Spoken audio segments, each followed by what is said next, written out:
আবু দাউদ শরীফের হাদিসে আছে, বনু আমের গোত্রের এক ব্যক্তি রাসূল করিম সাল্লাল্লাহু আলাইহি ওয়াসাল্লামের কাছে এসে এইরূপ অনুমতি প্রার্থনা করল। বনু আমের গোত্রের ওই ব্যক্তি বাইরে থেকে রাসূল করিম সাল্লাল্লাহু আলাইহি ওয়াসাল্লামকে বললেন, আইলিজু, আমি কি প্রবেশ করতে পারি? রাসূল করিম সাল্লাল্লাহু আলাইহি ওয়াসাল্লাম বলেন, তার খাদেমকে ডেকে বললেন, এই ব্যক্তি ঘরে প্রবেশ করার অনুমতি নিয়ম সম্পর্কে সে অবগত নয়, তুমি বাইরে গিয়ে তাকে নিয়ম শিখিয়ে দাও। তাকে এভাবে বলো, আসসালামু আলাইকুম আদখুলু, আসসালামু আলাইকুম, আমি কি প্রবেশ করতে পারি? রাসূল করিম সাল্লাল্লাহু আলাইহি ওয়াসাল্লামের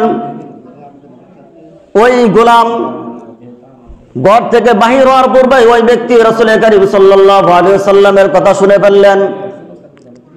ওই ব্যক্তি রাসূল করিম সাল্লাল্লাহু আলাইহি ওয়াসাল্লামের কথা শ্রবণ করে এভাবে বললেন, আসসালামু আলাইকুম আদখুলু, আসসালামু আলাইকুম, আমি কি প্রবেশ করতে পারি?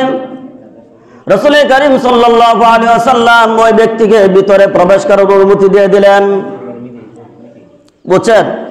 রাসূল করিম সাল্লাল্লাহু আলাইহি ওয়াসাল্লামকে ওই ব্যক্তি এসে বলছিল কি, আলিজু, আমি কি প্রবেশ করতে পারি?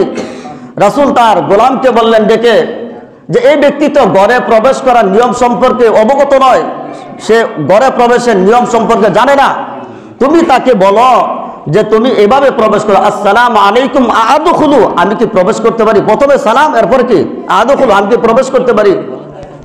কথা খেয়াল করেন, এখানে সরওয়ারে কায়নাত বিশ্বনবী জনাবে মুহাম্মদ রাসূলুল্লাহ সাল্লাল্লাহু আলাইহি ওয়াসাল্লাম আমাদেরকে দুইটি বিষয় শিক্ষা দিয়েছেন। বলেন কয়টা বিষয়? দুইটি বিষয় শিক্ষা দিয়েছেন। একটি হলো প্রথমে সালাম করতে হবে, প্রথমে কি আসসালামু আলাইকুম বলতে হবে। এরপরে ওই ব্যক্তি ব্যবহার করছে আলিজু, আমি কি প্রবেশ করতে পারি? আর রাসূল বলছেন ওই ব্যক্তিকে বলো যে আলিজু না শব্দ ব্যবহার করে আদখুলু, আমি কি প্রবেশ করতে পারি? কারণ আলিজু শব্দর এটা আপনার একটি অসংগত শব্দ। কারণ আলিজু শব্দটি আল উলুজু শব্দ থেকে নির্গত হয়েছে, যার অর্থ হলো সংকীর্ণ স্থানে প্রবেশ করা, যেটা আসলে ভদ্র মানুষের কিনা বাসা না। এজন্য রাসূল ওই ব্যক্তিকে দুটি বিষয় শিক্ষা দিলেন যে তুমি ঘরে প্রবেশ করবে, এর পূর্বে প্রথমে তুমি কি করবে? সালাম করবে।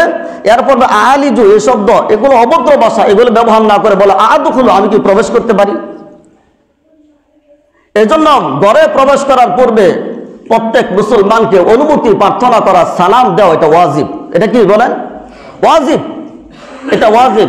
এই ওয়াজিব তরক করা। ইমাম মুফতি শফি রহমাতুল্লাহ আলাইহি বলেন, ইসলামের শরীয়ত মানুষের গৃহে প্রবেশ করার পূর্বে অনুমতি নেওয়াকে যতটুকু গুরুত্ব দিয়েছে, কোরআনের ভিতরে যেরকম বিস্তারিতভাবে বর্ণনা আছে, রাসূল করিম সাল্লাল্লাহু আলাইহি ওয়াসাল্লামের কথা, কাজ এবং তাকিদের মাধ্যমে যতটুকু গুরুত্ব দিয়েছেন, তত মুসলমান আজকে তত গাফেল হয়ে গেছে এই কাজ থেকে। মুসলমান আজকে তত গাফেল হয়ে গেছে এই কাজ থেকে। উনি বলেন শুধু সাধারণ মুসলমান না, যারা নেককার শিক্ষিত মানুষ, এরাও এই কাজটাকে, এটাকে কোনো আমলে নিচ্ছে না, এর উপর আমল করার চিন্তা ভাবনা করতেছে না। এজন্য অনুমতি ঘরে প্রবেশ করার পূর্বে সালাম দিতে হবে। প্রথমে আপনি সালাম দিবেন, অনুমতি কিভাবে নেবেন? প্রথমে বাইরে থেকে বলবেন আসসালামু আলাইকুম, আমি কি প্রবেশ, আসসালামু আলাইকুম, প্রথমে সালাম দিব। এরপর ব্যক্তি নিজের নাম দিয়ে বলবে, আমি অমুক ব্যক্তি আপনার সাথে সাক্ষাৎ করতে চাই। বুঝছেন বিষয়টা?